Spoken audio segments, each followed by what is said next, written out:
Well, can you believe it? It is episode 3 of Clayton's Corner. Strom, Jack McMullen, of course, Clayton McCullough. And this is flying by, man. I can't believe it. We're 2 weeks away.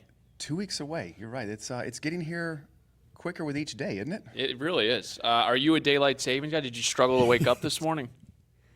I turned my phone off and turned it back on. Yep. I trust the iPhone, but I thought, well, maybe it's a little darker. It's pretty dark outside, huh? It was tough like this after morning. the night game last night, I wanted to make sure. Okay, so I will admit something. Like, I got up this morning and I Googled, what time is it? And, instead of turning my phone off and turning it back on again, I just Googled, what time is it right now? And it told me what time it was in Jupiter. So I felt pretty comfortable with not only what Siri was telling me, but with what Google was telling me. So that was the way that I went. That sounds better than what I did. A little more efficient. My eyes felt so lazy. I woke up this morning and I'm like, oh my God. I was supposed to go to the gym at 8 in the morning and I was like, Look at you. no. It didn't happen. No. I got in such a good groove too. So frustrating. You can't tell. Thank you. Yeah. Thank you. Yeah, thanks. Okay, Clayton, so you said 2 weeks away. I guess this is just a broad question here. Where do you feel like your team's at? What have you liked? What do you feel like you still got to clean up here with this final 2? Yeah, we still have a lot of work to do, and I think that's there's this opening day is a couple weeks away, but then also just because the season starts, things aren't finished. I think it's certainly players, and we do want to have as much set in place and as much feeling good about things that we're doing on opening day.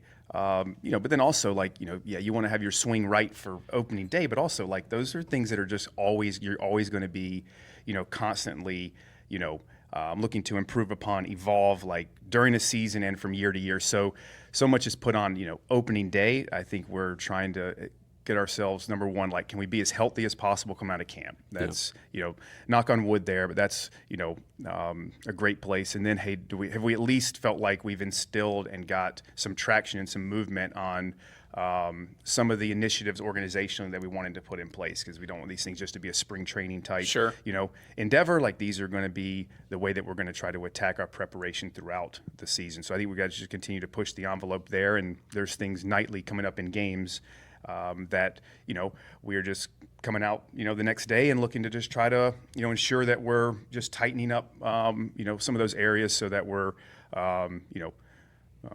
in as good a spot as we can be when we open. I'm sure there are a billion things that you adjust in season, but just for the sake of a concrete example, what is an example of one of those types of things that you're looking at saying, hey, this probably isn't a fix by opening day, but this is something that we're going to continue to feel out through the course of a season, in your previous years as a manager, whether it's in the minor leagues and even on the coaching staff in LA the last few years. I mean, what are some of those things that you feel like may not be a box that's checked until June or July? I think in some ways there's a cultural shift here, and organizationally. Some of that is just with the new. It's going to take us more than spring training for our players and our staff to, really kind of, be in sync with everything. And some of that just takes time. We're still in a lot of ways learning each other.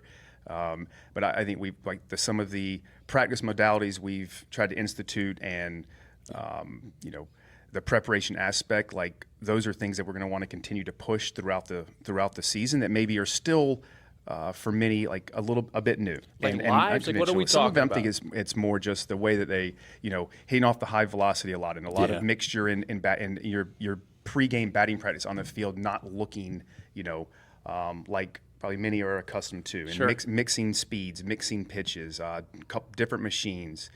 You guys have seen we had the traject going, and it's been very well received early on here in camp, and that's a huge win for us organizationally and a big investment by ownership and front office to do that, and that's going to be a really big piece, in Miami as well. So I think that is it. That maybe it does not look and feel the same, but these are things that we believe are going to lead to, us taking a step forward. And so, we just need to make sure we continue to push those as we go. Quick follow-up on the traject, because this is a state-of-the-art machine that not every organization in Major League Baseball has. It's not you're trying to catch up to some sort of norm. It's no, you're pushing, you're being proactive as an organization to get this state-of-the-art technology. And the 411 from, just the outside looking in it's a video screen. You can really program any pitcher in baseball, and you can change the arm slot, you can change the pitch characteristics, and it'll actually mimic a guy's real-time arsenal. When you first heard that the Marlins were going to get several traject machines, were you doing backflips, or was it like, oh, you know what, I'm excited to see this thing? Yeah, for sure. It's an incredible investment again by ownership in our front office to make that push and get it done. It's as representative and it's as close to game like as you can get for a hitter, at least at this point. And you just think, I mean, we had some guys last night like Jonah Bride. He got a chance to see X amount of pitches versus David Peterson off traject, right? And it mimics their pitch profiles, the stuff, the movement. It's coming out of the window that that David will. You're watching him go through a delivery and go, and then you get up there his first at bat. He doubles to right field, and it's like that's like the 51st pitch I've seen of his today, right? So, I mean, in a lot of ways, that is we believe is going to be a huge tool, for our group. Cool. We got a lot of bases to cover today. Hopefully this doesn't go more than 15 minutes because I know you got things to do. Sandy, we saw a report last week on an innings limit. What can you tell us about what's going on with Sandy in 2025? Yeah, I mean, as we see right now, no innings limit is set on Sandy. Sandy has, as we all know, the type of worker he is, and his offseason was outstanding. I mean, I think he had a chance to not rehab during this offseason. He was in, preparation mode for a season. We've seen like the velocity has been there again this spring. Even like the breaking ball, like the stuff has been great. So he looks like Sandy, and he's felt great. So as we go here right now, we are with Sandy and our other pitchers on the staff as we go through the season. Some of those are just kind of read and react with just how guys are bouncing back, sure. How they're feeling. Over the course of the season, whether that's, giving guy a blow. But those are conversations that we'll have with the athlete and as a group, as we move along. But as we see right now, we expect Sandy to be able to go deep into games for us like he has. This guy's been a workhorse for a lot of years, and he's prepared himself to be able to do that. Between starts, I'm sure you guys have those conversations with Sandy. In game, too, I'm sure you guys will have those conversations with Sandy. Hey, how do you feel for the 7th? Hey, how do you feel for the 8th? How have you kind of prepped to have those conversations? I know, obviously, Daniel will be involved in those conversations as well, but you as a manager at the big league level with a guy like Sandy, what are you anticipating those conversations going like? I'm anticipating Sandy to never be happy right. if I have to go take him out of a game. So, like, that part I know, and he's let me know that as well. But, like, that's okay. And I think we'd want, I want that from all of our guys. Like, right. hey, to want, the ball and You be able to go and deep and thanks. Nope, and go and so. I mean, some of this will certainly be like game state, maybe how the stuff is trending throughout a particular, outing, the lineup where guys, who's coming up and what we have, down in our bullpen on a particular day. And I hope like the message to, continue to have with guys is that, if you want to pitch deep into games and you want that, like you just go out there and like you earn that by, your effectiveness, number one, and like going out and like, and pitching well to be able to like earn those. Like Sandy has earned that throughout his career to this point. Like he's done that. And we have, a number of other starters and, guys in the mix for that are at that point where now it's like, okay, to have that happen, you need to go out there and pitch in a way that earns that type of trust. Gotcha. The 5th spot in the rotation, is anyone pulling away? Where are we at with that? I think we've seen, Max Meyer has been very impressive in this camp, and he did it again last night. 3 innings, very efficient, continues to strike with multiple breaking balls. I think some of the ones he threw to left-handed hitters last night to be able to get underneath the barrel. Yep. The changeup is also very good. So Max has been, incredibly impressive in this camp. He's in a great spot. Take that down, and feel really good about where he is. What did you think about Soto's standing ovation after going 3 for 3?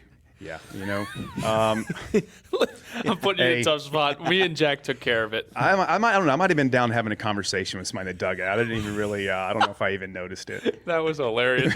It was very funny. It was March 8th, and he's so good. He's so good. It was just a little.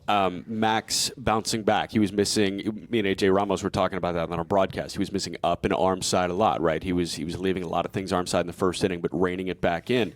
Listening to Max's media availability after that start, like he's talking in such a confident way. Like, I'm a new guy. I've got an expanded arsenal. I've got a feel for several pitches. When you hear confidence from a guy like that, what kind of confidence does that put in you as a manager of him? I think it's great to hear it, but I think we've been able to see it. Like I think his mannerisms, his demeanor, the body language has exuded confidence, and he should be. Like with the arsenal and how he's throwing, he should feel very confident that he can go out and get any type of major league hitter out. The outing for me last night was as impressive that, 2 hitters in, you're down a run, you got a guy in scoring position, and then, okay, ground ball, sac fly, you manage it, you mitigate the damage some, and then it was like second, third inning, breeze right Locking through, it and down. I'm like, that's how you turn in, what could have been early on, man, what just happened, into a rough one to now see, hey, you could have gone 6 that night probably, and you look back 6 innings, 2 runs, and go like, wow, that's a real start. Like being able to just like take what has happened, flush it, and just go like execute the next pitch. On the flip side, offensively, because we want to make our way down to the minor league guys, there were some roster moves, some cuts. The lefty on lefty, we've really noticed you putting out guys like Griffin and Matt Mervis and Sanchez. Who else am I missing? Sanchez out there. How do you, or I guess who in particular, have stood out in those lefty-lefty battles? I think a couple guys, like Griff's at bats, I think, Great last night. yesterday. I mean, he really stayed on that ball to hit to left center last night. He didn't get a double on that, though. No, I know. I told him the game has a way of rewarding you, right? You hit a bullet to left center, get caught, and then you get a double on what's probably more likely to be an out. They scored it in air. Did they? They scored it in That's air. tough. Well, spring. We're going to training. get that taken care of. That should be a knock during the season. And Kyle Stowers. I think Kyle's faced a lot of lefties as well in this spring. You bring that up. It seems like we face a lefty starter Crazy. like every other day. So You get one today, too, In by the some way. ways, it's helped him. Maybe not. This is maybe just my own anecdotal thinking. But his ability to stay on the ball early in camp and try to get back the ball up a little bit, stay on it. The lefty kind of forces you to do that middle of the field type of approach. Has helped Kyle some with his posture and just giving himself some room to see and swing. So I think those matchups are never easy. But I think that they just you watch how they hang in there against some of the breaking stuff gives you some confidence to guys are in a pretty good spot, I think, overall with how they're feeling. It's funny, you got Frombert today, and then you got Parker and Ogasawara tomorrow. So we're just in a lefty's world right You're now. trying to make it up, and you want these guys to get some at bats first, right? Too, and it's well, today we got 3 lefties, coming up, so this is kind of what you got. Right. I'm curious about some of the roster transactions from yesterday, and I know we talked about Max Acosta, and he really jumped out, but a couple other guys in that as well. Jared Cerna is somebody else, and I know you've loved watching them play over the last 2 weeks. Who among that crop has really jumped out to you, saying you made a really positive impression in your camp?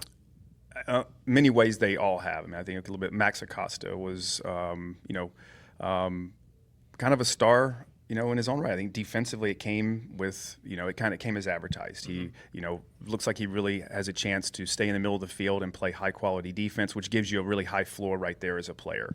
And then offensively, he may have an opportunity to start some and get the chance to, have at bats against, what are going to be, some major league starting pitchers, and the quality of the at bat was evident there. So, and what a, he's got such an open mind, and he's been, so all into coaching, whether that be from Tyler Smarslock on the infield or PD and Show on the hitting side. So, has some instincts, great showing for him. And Cerna, again, another one that has a chance to stay in the middle of the field and play high quality defense, high contact and enough.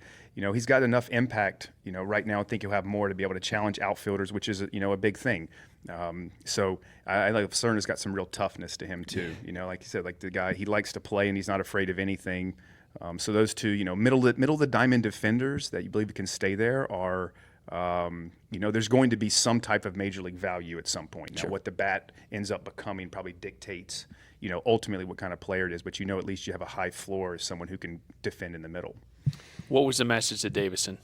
At Davison, it was, I think, we know there's power there, and you've been a performer power-wise in the minor leagues. And we just believe for you to take the next step as a productive major league hitter and to be able to get to then access that power at the major league level, that the discipline and the controlling of the strike zone is the big part of that. Yep. And we think it's firing at the right type of pitches, and then laying off balls. How many swinging a count is such a big thing. It's that the 1-1 take to make it 2-1. To be able to get yourself into advantage counts where now you're putting the heat on the pitcher to have to come in the strike zone. So that's message one for Delos was if you're going to give yourself a chance to access that type of power and be the hitter we believe you can be, Sure. it's going to stem from like how well are you and how stubborn are you, in the strike zone. And like you're going to chase. I told him to, like, this isn't, like everyone. And you said does. he's 21. Yeah, That's so another it's element not like to this. you have to be perfect. We're not asking you to go walk 15% of the time. We're not asking you, to be somebody else, right? But we just believe, if you can just even increase that a little bit, okay? And over the course of a season, now you start, laying off some of those pitches that you're not going to be able to do damage with anyway, and give yourself more swipes at those that you can. And now we believe that the power would play. And then defensively, that's a big part of it too. Like just like continue to work there so that you're not letting other parts of your game sacrifice or get diminished as you just solely focus on the batter's box. I know we're working up to the buzzer here, so last one from me. But you got Marlins fans thinking about driving the 2 hours north here to Jupiter to come see their favorite players play a baseball game over the next 2 weeks or so of spring training.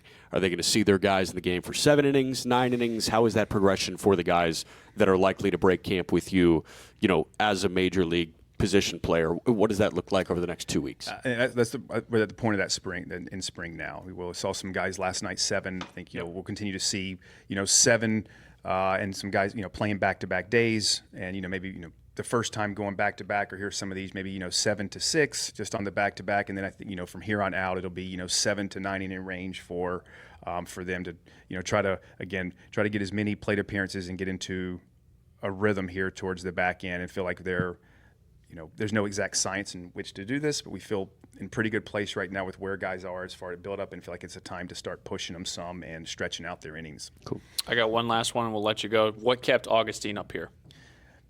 I think, Augustine's been one. He's been very impressive. I think the chance to continue to work with Joe Singley, which he's been spending a lot of time with, even January leading up to camp. Sure. And he's made so many strides in the receiving part of things and the throwing. So we felt like that one. There's still, we have opportunity at bats for him, to continue to get built up. So when we'll think about what's in Augustine's best interest, right now, and like we still have plate appearances. He's getting a chance to play in games and get to catch, our major league guys get a chance, even the back half of games, like finishing a game, so there's a feeling of like, catching those last 3-4 innings. It's hard in spring training to catch 9 innings. Sure. It just, so to like, still sometimes like be in the back half of a game and feel what it's like to finish a game.